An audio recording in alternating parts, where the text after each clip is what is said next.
নমস্কার, জয় শ্রীরাম, হর হর মহাদেব।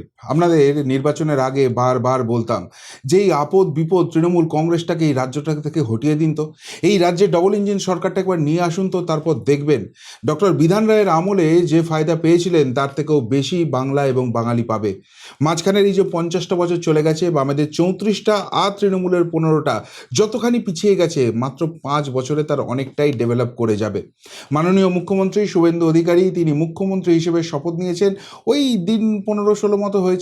তার মাঝখানেই তিনি যে গতিতে কাজ করতে শুরু করেছেন এবং আজকে একের পর এক 5খানা পরপর যা সুখবর দিয়েছেন, তাতে নিশ্চিতভাবে বাংলা এবং বাঙালির মুখে হাসি ফুটবেই। এক এক করে আপনাদের সামনে নিয়ে আসি। দেখুন, দীর্ঘদিন ধরেই অনেকেই আমাকে ফোন করছেন, মেসেজ করছেন যে এই যে যুব শক্তি বলা হয়েছিল, মানে আমাদের যে ভাই বোনগুলো যারা এখনও যাদের কর্মসংস্থানের কোনো ব্যবস্থা হয়নি, তাদের যে 3,000 টাকা করে দেওয়ার কথা বলেছিল বিজেপি তাদের সংকল্পপত্রে, তার কি হলো? অন্নপূর্ণা ভাণ্ডার নিয়ে অনেক আপডেট আসছে, অনেক কিছু শোনা যাচ্ছে, কিন্তু এই যুব শক্তি প্রকল্প তার নিয়ে তো কোনো আপডেট নেই। না, সেই আপডেটটাও চলে এলো এবং পরিষ্কারভাবে রাজ্য সরকারের তরফ থেকে জানিয়ে দেওয়া হয়েছে যে 1 জুন, 1 জুন থেকেই কিন্তু যুব শক্তি প্রকল্প চালু হয়ে যাচ্ছে। এর আগে যুবসাথী, যুবশ্রী ইত্যাদি যে যে সমস্ত ভাটের প্রকল্প ছিল সেগুলো সব গন। এবার থেকে যুব শক্তি প্রকল্প চালু হচ্ছে এবং আমাদের যে ভাইগুলোর, যে বোনগুলোর এখনও কর্মসংস্থান হয়নি, তাদের জন্য কিন্তু মাসিক 3,000 টাকা করে সরকার দেবে। এবার কিভাবে এই জিনিসটা হবে? দেখুন, প্রথমেই যে জিনিসটা জানা যাচ্ছে যে যাদের যুবশ্রী প্রকল্পের আওতায় যারা এতদিন বেকার ভাতা পেতেন, তাদের আর নতুন করে নাম রেজিস্টার করার কিন্তু কোনো দরকার হচ্ছে না। তারা এমনিতেই এটাতে অটোমেটিক্যালি ট্রান্সফার হয়ে যাচ্ছে তাদের নাম, তারা যুবশক্তি প্রকল্পের নামটা পাবেন। তবে প্রত্যেকেই কিন্তু ডিবিটি করতে হবে, ডাইরেক্ট বেনিফিশিয়ারি ট্রান্সফার। অর্থাৎ সরকার কিন্তু এখানে স্বচ্ছতা রাখতে চাইছে। কোষাগার থেকে টাকা যাবে সরাসরি উপভোক্তার অ্যাকাউন্টে।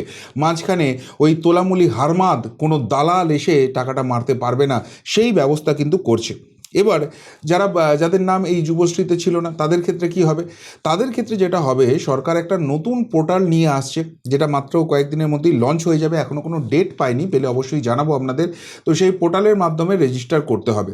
তবে সরকার কয়েকটা ক্রাইটেরিয়া এখানে করে দিয়েছে, সেই ক্রাইটেরিয়াগুলো কিন্তু মাথায় রাখতে হবে। এটা পরিষ্কারভাবে বলা হচ্ছে, বয়স, এটার যুবশক্তির ক্ষেত্রে আবেদন করতে হলে বয়স 21 থেকে 40-এর মধ্যে থাকতে হবে এবং ন্যূনতম মাধ্যমিক পাশ করতে হবে। তবে এখানে যেটা যেটা বলা হচ্ছে যে এটা যতদিন না উপযুক্ত কর্মসংস্থান পাওয়া যাচ্ছে ততদিন পর্যন্ত এইটা দেওয়া হবে। অর্থাৎ যদি এদেরকে চাকরি না দেওয়া যেতে পারে, না হয়, ততদিন পর্যন্ত কিন্তু এটা চলবে। এটার কোনো বয়সসীমা কিন্তু সেই হিসেবে থাকছে না। তবে টাকা পাওয়ার ক্ষেত্রে নিজের আধার কার্ডের সঙ্গে ব্যাঙ্ক অ্যাকাউন্ট লিঙ্কড আছে এরকম অ্যাকাউন্টে দিতে হবে, সেখানেই কিন্তু ডিবিটিটা হবে। অর্থাৎ এখানে কোনো রকম স্ক্যাম করতে দেওয়ার কোনো জায়গা নেই। আমরা তৃণমূল আমলে দেখেছি তো, নিজের নাম তুলে দিয়ে ওখানে অন্যের অ্যাকাউন্টে টাকা ঢুকিয়ে দেওয়া হচ্ছে, তোলামূল নেতাগুলোর অ্যাকাউন্টে চলে যাচ্ছে। না, সেই জায়গাটা হবে না। অর্থাৎ যুব শক্তি প্রকল্প কিন্তু পশ্চিমবঙ্গে 1 জুন থেকে চালু হচ্ছে। অনেকেই পাবেন যাদের নামগুলো এখনও ওঠেনি, তাদের জন্য সরকার পোর্টাল নিয়ে আসছে, তাদের নামগুলো উঠে যাবে, চেকিং হয়ে যাবে এবং তারপর তাদের অ্যাকাউন্টেও কিন্তু সেই জিনিসটা চলে যাবে। এদিকে অন্নপূর্ণা ভাণ্ডার, সেটা নিয়েও আজকে অনেকগুলো আপডেট আছে।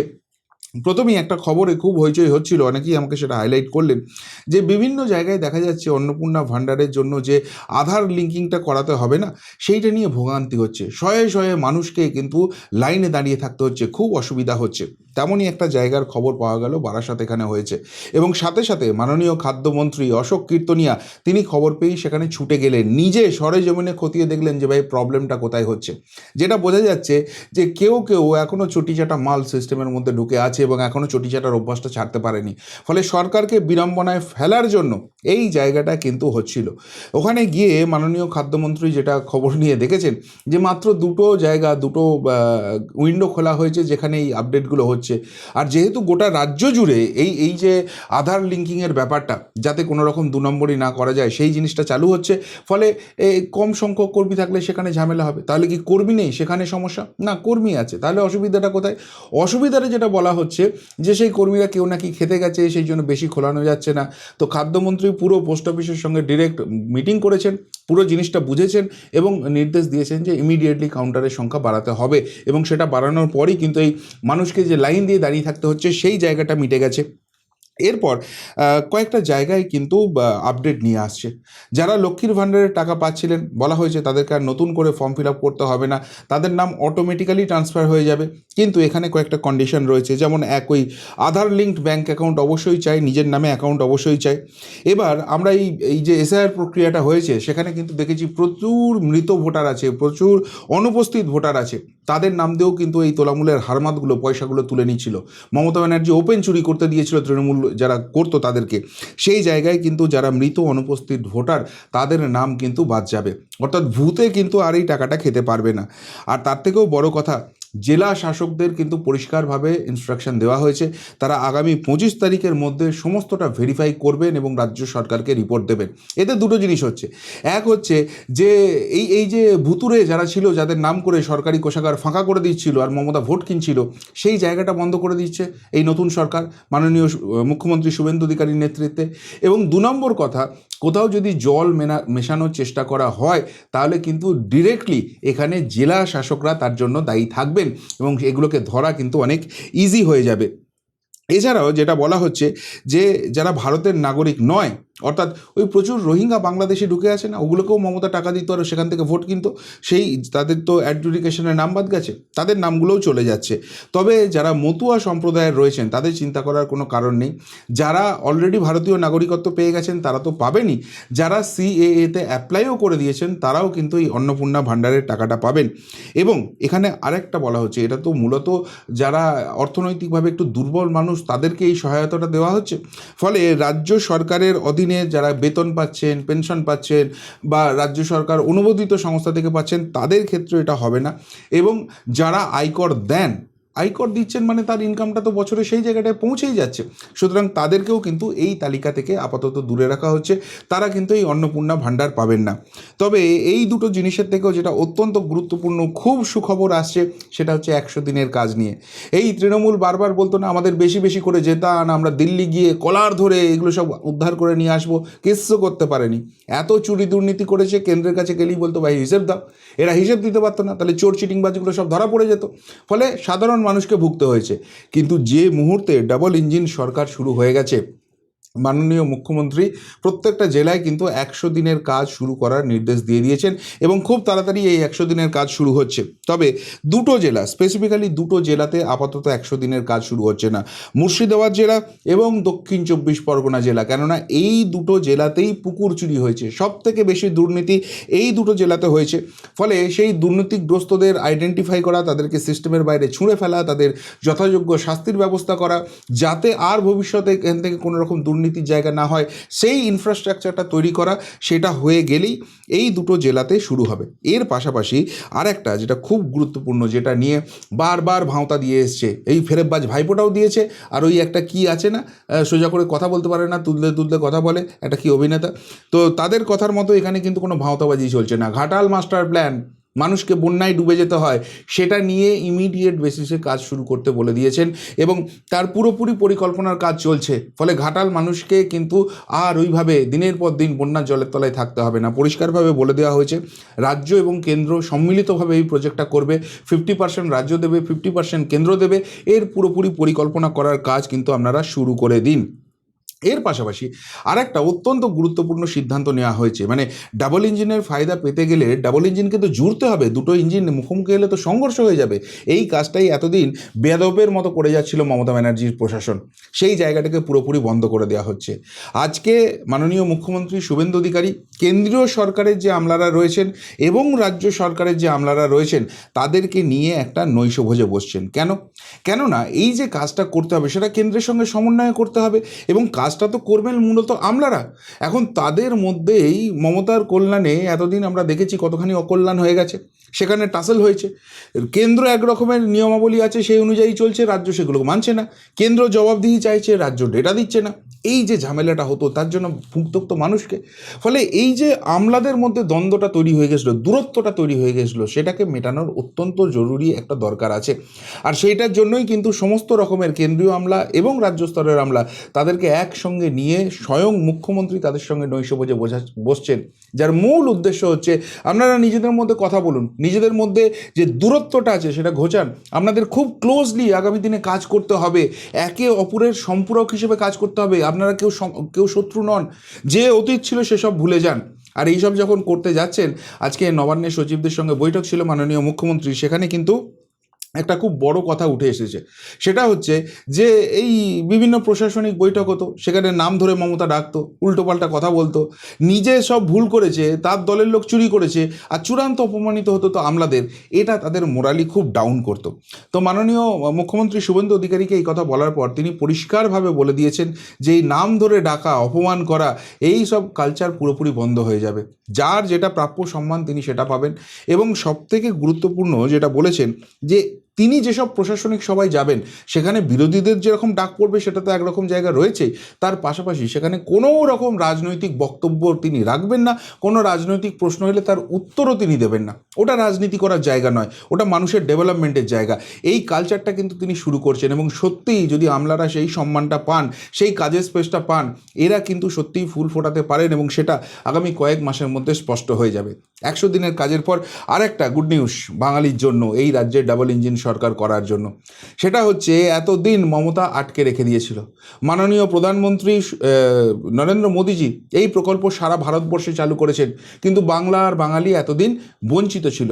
সেটা হচ্ছে প্রধানমন্ত্রী বিশ্বকর্মা যোজনা। কি এটা? সেটা হচ্ছে এই রাজ্যের যারা কারিগর রয়েছেন, ক্ষুদ্র শিল্পী রয়েছেন, এবং বিভিন্ন ঐতিহ্যবাহী যে পেশার সঙ্গে যুক্ত মানুষ রয়েছেন, তারা কিন্তু এটা থেকে বিপুল পরিমাণ সাহায্য পাবেন। প্রথমতই তাদেরকে ট্রেনিং দেওয়া হবে, তাদের যে স্কিলটা আছে সেটাকে আরও ডেভেলপ করা হবে। ধরুন কেউ একজন কুমোর মাটির হাঁড়ি তৈরি করেন, সেটা আরও ভালোভাবে কীভাবে, আরও আধুনিকভাবে কীভাবে করা যায়, সেই ট্রেনিং দেওয়া হবে। কিন্তু এই ট্রেনিংটা যখন দেওয়া হবে, তারা তো তখন কাজ করতে পারবেন না, তাহলে তাদের একটা ক্ষতি হবে, সেটাও পুষিয়ে দেওয়ার ব্যবস্থা করবে সরকার। এখানে 500 টাকা করে দৈনিক ভাতা দেওয়া হবে যতদিন তার ট্রেনিংটা চলবে। এরপর ট্রেনিং শেষ হয়ে গেলে এককালীন 15,000 টাকা করে তারা পাবেন। কিসের জন্য? না, যে পেশার সঙ্গে তিনি যুক্ত আছেন সেই পেশায় অত্যাধুনিক যে যন্ত্র সেটা তিনি কিনতে পারবেন, এবং সেই যন্ত্র দিয়ে তিনি আরও উন্নত মানের কাজ করতে পারবেন। সেই জন্য কেন্দ্র সরকারের তরফ থেকে এককালীন 15,000 টাকা দেওয়া হবে। এখানেই শেষ নয়, তার ওই জিনিসপত্র কেনার পর তাকে তো ব্যবসাটাকে করতে হবে, সেটাকেও সাপোর্ট দেওয়ার জন্য কেন্দ্র সরকার রয়েছে, যেটা ডাবল ইঞ্জিন হওয়ার জন্য এবার থেকে পাবেন আপনারা। সেটা হচ্ছে যে দুবারে মোট 3 লক্ষ টাকা খুব অল্প ইন্টারেস্টে আপনাদেরকে ঋণ দেওয়া হবে, এবং এর জন্য কোনো গ্যারান্টির কিছু দরকার হবে না। ফলে যারা একদম লোয়ার ক্লাস রয়েছেন, ইকোনমিক জোনে রয়েছেন, তারা কিন্তু নিজেদের ব্যবসা আরও স্কিলফুল ওয়েতে, আরও আধুনিক যন্ত্র নিয়ে আরও ব্যাপক পরিসরে করতে পারবেন, নিজেরা স্বাবলম্বী হওয়ার জায়গা হবেন। অর্থাৎ এই সরকার শুধুমাত্র ভাতার ভরসায় থাকছে না, কেন্দ্র সরকারের সঙ্গে হাত ধরে সমন্বয় করে মানুষকে স্বাবলম্বী করার চেষ্টা করছে, যাতে নিজের পায়ে দাঁড়িয়ে অনেক বেশি ইনকাম করতে পারেন, তার সংসারটাকে সুন্দরভাবে চালাতে পারেন। এটাই তো এক্সপেকটেশন ছিল, এবং সেটা কিন্তু সেই ফুলটা কিন্তু ফুটতে শুরু করে দিয়েছে। তবে আরেকটা খুব গুরুত্বপূর্ণ খবর আজকে আসছে, যেটা 5 নম্বর, যেটা বলি এই প্রতিবেদন শেষ করব, সেটা হচ্ছে আগামী 22শে জুন ঐতিহাসিক রাজ্য বাজেট হতে চলেছে। কেন ঐতিহাসিক একটু পরে ব্যাখ্যা করছি।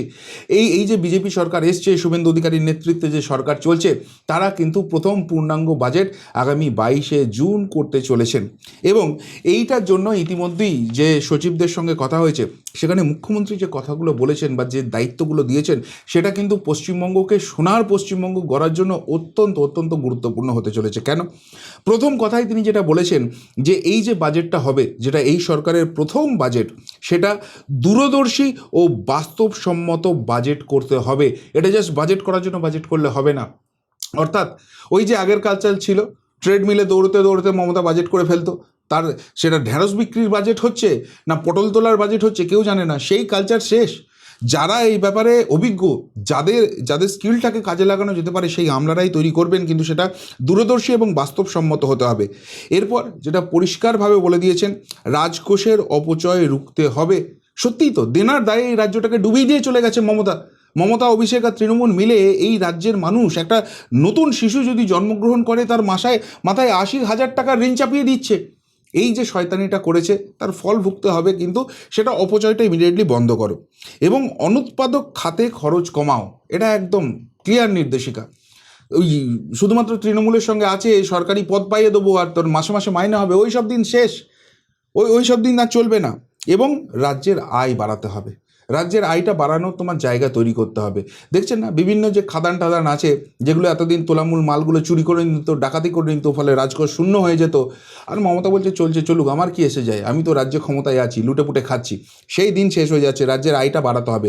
প্রত্যেকটা জায়গা কোথায় কোথায় স্কোপ আছে একদম মুখ্যমন্ত্রীকে ডিরেক্ট রিপোর্ট করতে হবে, সেই অনুযায়ী তার নীল নকশা তৈরি হবে। এবং এই যে টাকাটা আসছে, সেই টাকাটাকেও অপচয় করা যাবে না। সেই টাকাটা হাইওয়ে, ফ্লাইওভার এবং বিদ্যুতের মতো সেগমেন্টে ইনভেস্ট করতে হবে। কেননা একটা তাহলে শিল্প পরিকাঠামো তৈরি করতে হবে। আমাদের এই রাজ্যকে শিল্প তো নিয়ে আসতে হবে। শিল্পটা আসবে কী করে, শিল্পপতিরা আসবেন কেন, যদি রাজ্যের এই ভাঙাচোরা রাস্তা হয়, ফ্লাইওভার থাকবে না, গতিপথ রুদ্ধ হয়ে যাবে, লোডশেডিংয়ের সমস্যা হবে, এই সব জিনিস করলে হবে না। এই তিনটে সেগমেন্টে ইমিডিয়েটলি ইনভেস্টমেন্টের ব্যবস্থা করতে হবে এবং সেটা দূরদর্শী হতেই হবে। এবং সবথেকে বড় কথা, এই রাজ্যে সরকারি চাকরি যেরকম দরকার আছে, শুধু সরকারি চাকরি দিয়ে তো এত বেকার যে সমস্যা রয়েছে তার সমাধান সম্ভব নয়। শিল্প সম্ভাবনাকে তৈরি করতেই হবে। কিন্তু যে রাজ্য থেকে টাটার মতো কোম্পানিকে মমতার মতো মহিলা তাড়িয়ে দিয়েছে, সেখানে শিল্প সম্ভাবনা এত সহজ জিনিস নয়। গত 15 বছরে তার অবস্থা আরও খারাপ হয়েছে তোলাবাজি আর সিন্ডিকেট রাজে। ফলে পরিষ্কারভাবে ইনস্ট্রাকশন দেওয়া হয়েছে, চেম্বার্স অফ কমার্স যেটা রয়েছে, বণিক সভা যেটা রয়েছে, সেখানে বাছাই করা শিল্পপতি, তাদের কাছ থেকে ইনপুট নেওয়া শুরু করুন, তারা কি চাইছেন। এবং সবথেকে বড় কথা, তাদের একটা যে ট্যাক্সের যে ফরম্যাটটা রয়েছে, সেটা কিন্তু আরও ইজ করতে হবে, যাতে এখানে আরও বেশি বেশি করে ইনভেস্টমেন্ট হয়। এই রাজ্যে নতুন শিল্প আনতে গেলে কি কি জায়গায় এতদিন অসুবিধা ছিল, সেই জন্য আসতে পারছিল না, সেগুলো সব লিস্ট ডাউন করাও। সেই অনুযায়ী রাজ্য সরকার এই বাজেটটা করবে। ফলে বোঝাই যাচ্ছে 22শে জুনের পর থেকে একদিকে যেরকম গভর্নমেন্ট জবের এই সেগমেন্টটা রয়েছে, অন্যদিকে কিন্তু এখানে শিল্প আনা সেই জায়গাটাও তৈরি হচ্ছে। অর্থাৎ রাজ্যের যে ডাবল ইঞ্জিনের ফায়দা, সেগুলো কিন্তু সব সেগমেন্টে একে একে একে দেখতে পাওয়া যাচ্ছে। একদিকে এই যে কথাগুলো বলা হয়েছিল, বিভিন্ন ভাতা বাড়িয়ে দেওয়া হবে, সেই যোগ্য লোকের হাতে সেটা পৌঁছে দেওয়ার ব্যবস্থা করা হচ্ছে, 100 দিনের কাজ শুরু হয়ে যাচ্ছে। অন্যদিকে সেই শিল্প সম্ভাবনা নিয়ে আসা হচ্ছে। যতদিন না কর্মসংস্থানের ব্যবস্থা করা যায়, যুবশক্তিকে সেখানে দেওয়া হচ্ছে। কেন্দ্রীয় প্রকল্প এখানে চলে আসছে, যেগুলো গাঁট হয়ে আটকে ছিল সেগুলো সব কেটে যাচ্ছে। ফলে ডাবল ইঞ্জিনের ফায়দা কিন্তু চারিদিক থেকে ক্রমশ স্পষ্ট হচ্ছে। আর এটাই কিন্তু এক্সপেক্টেড ছিল। ডেফিনেটলি এখনও অনেকটা স্মুথ হওয়া বাকি আছে, গভর্নমেন্টের পুরো ফাংশন হওয়া বাকি আছে, পুরো মন্ত্রিসভা গঠন হওয়া বাকি আছে। ফলে যে স্পিডটা আরও এক্সপেক্ট করা হচ্ছে, সেটা হয়তো কিছুটা কম হচ্ছে। কিন্তু তা সত্ত্বেও ডাবল ইঞ্জিনের ফুল যে ফুটতে শুরু করেছে, সেটা কিন্তু ক্রমশ স্পষ্ট হচ্ছে। কি বলবেন শুভেন্দু অধিকারী সরকারের এই যে পদক্ষেপগুলো, বাংলার মানুষকে বঞ্চনার হাত থেকে বাঁচিয়ে তাদেরকে একদম হাইওয়েতে নিয়ে আসা, সত্যি সত্যি ডেভেলপমেন্ট মানুষের কাছে পৌঁছে দেওয়া, পরিষেবা মানুষের কাছে পৌঁছে দেওয়া, এই যে ঐকান্তিক চেষ্টা, সেটা নিয়ে কি বলবেন? যদি কিছু বলার থেকে অবশ্যই কমেন্ট বক্সে কমেন্ট করে জানাবেন। এখনকার মতো এখানেই শেষ করলাম, ফেরত আসছি নতুন প্রতিবেদন নিয়ে খুব তাড়াতাড়ি।